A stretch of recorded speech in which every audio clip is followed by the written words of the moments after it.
c'est qui gagne? Bonjour, ça va? Il est assez chaud. Salut. Suzanne. Juste après. Bon, alors commençons notre leçon ce matin. Scott, veux-tu demander à quelqu'un de faire la prière d'ouverture, s'il te plaît? Ok. Qui connaît les différentes plaques d'où est tiré le livre de Mormon?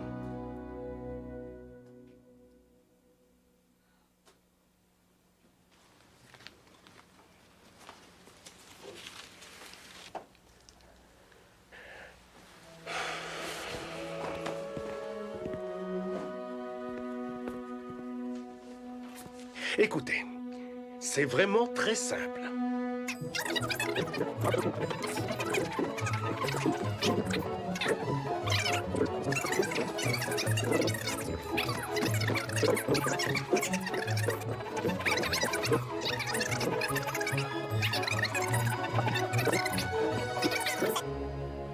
Avez-vous des questions?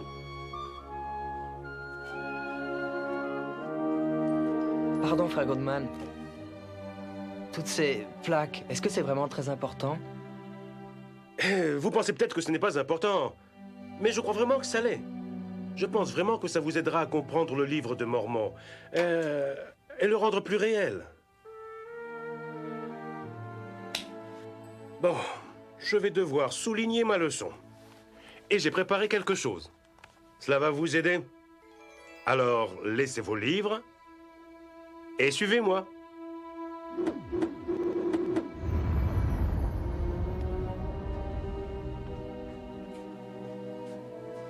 Allez, venez, on n'a pas toute la journée.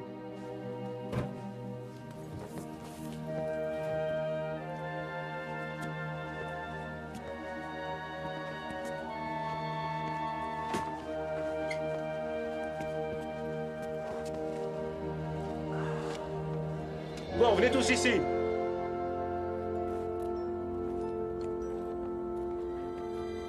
Attention, vous mettez les pieds. Venez. Bon, voyons.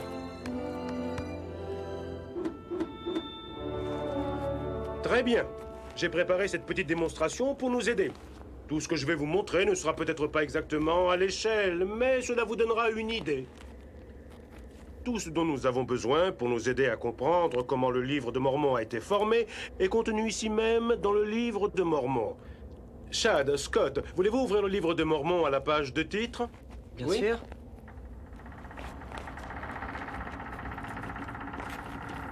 Bon, nous savons que Mormon a écrit le livre. Mais sur quoi l'a-t-il écrit? Suzanne? Eh bien, il est dit qu'il a écrit sur des plaques. Est-ce qu'il pourrait s'agir des plaques d'or, frère? Essayons les plaques d'or. Mais comment est-ce qu'il a fait ça? Mormon a écrit sur de fines plaques d'or. On les appelle aussi les plaques de Mormon pour des raisons évidentes. Comment les plaques de Mormon sont-elles devenues le livre de Mormon? Il y a écrit qu'elles ont été traduites par Joseph Smith, fils. Et nous savons que Joseph Smith les a traduites de celle-ci à celle-là. Mais quelles étaient les sources de Mormon pour celle-ci? Tiens, ici c'est écrit, d'après les plaques de Néphi. Ah oui. Mormon a fait les plaques d'or, mais il les a écrites d'après les plaques de Néphi? Mormon a puisé ces informations dans une bibliothèque de plaques comme celle-ci. Ce sont toutes les plaques de Néphi? Oh non, il y a beaucoup d'annales de ce genre. Parmi ces plaques, il y avait 2 séries écrites par Néphi. J'adore quand il fait ça. Chad, Bob, retournez au livre et tournez-en quelques pages, jusqu'à la brève explication sur le livre de Mormon. Et dites-nous ce que vous pouvez sur les plaques de Néphi. Ah, c'est ici. Les plaques de Néphi. Les petites plaques étaient consacrées aux questions spirituelles et aux enseignements des prophètes. Ah oui, et les grandes plaques racontaient surtout l'histoire du peuple. C'est cela. Vous voyez, vous le saviez déjà. Attendez, j'ai une question. Pourquoi est-ce que Néphi a fait 2 récits différents? Ils couvrent la même période. Pourquoi n'en ont-ils pas fait un seul? Bonne question, Scott. Je vais laisser Néphi y répondre. Ether, Suzanne, prenez vite premier Néphi 9.5.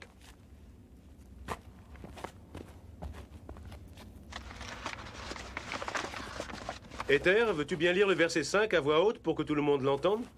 Voilà pourquoi le Seigneur m'a commandé de faire ces plaques dans un sage dessin qui m'est inconnu. Dessin qui m'est inconnu? Alors Néphi ne le savait pas? Il savait juste que le Seigneur le voulait? C'est juste. Mais aujourd'hui, on sait pourquoi. Voyons cela.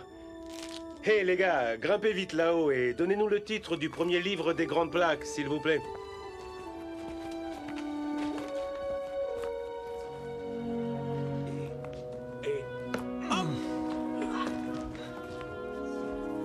Ok, le livre de Léhi. Waouh. Merci. Vous voyez la partie éclairée? Mormon a commencé son récit sur les plaques d'or en abrégeant le livre de Léhi d'après les grandes plaques. En les abrégeant? Oui, en d'autres termes, il a cité, paraphrasé et raccourci ce qui se trouvait là-bas et l'a écrit ici sous l'inspiration du Seigneur. Hé, frère Goodman! Regardez. Le livre de Léhi n'apparaît pas ici. La page indique que Néphi est le premier livre. C'est vrai. Vous savez pourquoi le livre de Léhi n'y est pas?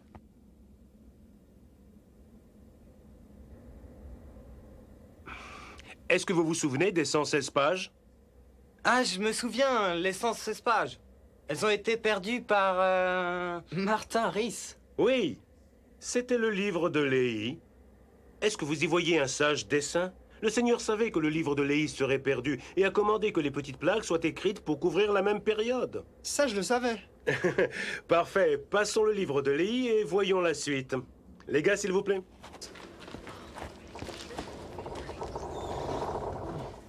Oh, le premier livre de Néphi.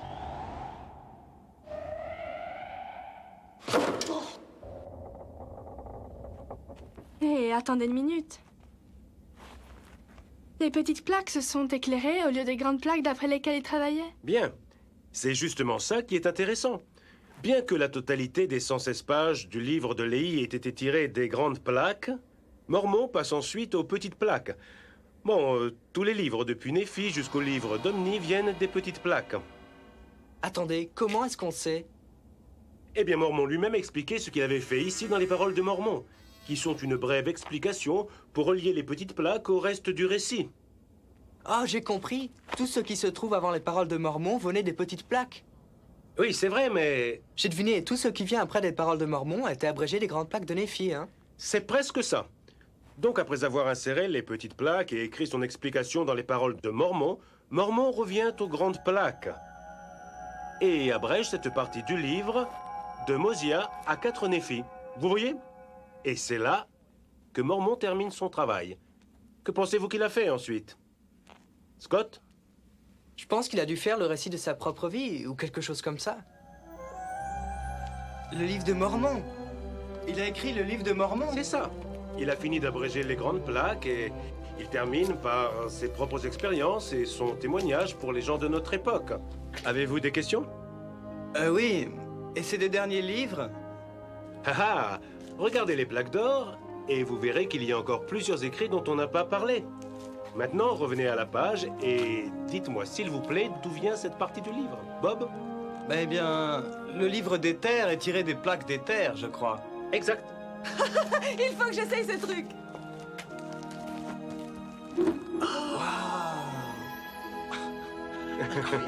Eh ben, dis donc, comment tu as fait? Pas mal. Les plaques des terres ont été abrégées ici. Et puis, bien sûr, traduites ici pour donner le livre des terres. Et qui les a abrégées? Ben, il est dit ici qu'elles ont été abrégées et ajoutées par Moroni. C'est très juste, Moroni les a abrégées. Mais pourquoi Moroni et non pas Mormon? Est-ce que Mormon n'était pas mort? Oui. Avant de mourir, il a transmis les plaques à son fils Moroni et lui a commandé de finir et de protéger les annales. Oh, alors Moroni a écrit son propre livre aussi. C'est juste. Et qu'est-ce qu'il y avait dans le livre de Moroni? Il y avait son témoignage. Exact, Suzanne. C'est très bien. Quand Moroni a fini son récit, il a passé le reste de sa vie à s'inquiéter de la sécurité de ses plaques. Et attendez, mais qu'en est-il de la partie scellée? Moroni a scellé cette partie. Mais il a dit que le Seigneur avait promis qu'elle paraîtrait au moment qui conviendrait. On ne sait pas tout ce qu'elle contient, ni exactement combien en a été scellé. mais on sait que beaucoup provenaient des plaques d'Éther. C'est un livre passionnant, hein? Vous savez, Frère Goodman, vous aviez raison. Tout me semble plus réel à présent. Moi, je vais rentrer chez moi et tout écrire dans mes livres pour ne rien oublier. Bonne idée. Oh, le temps passe. Il faut rentrer en classe avant que quelqu'un remarque qu'on est parti.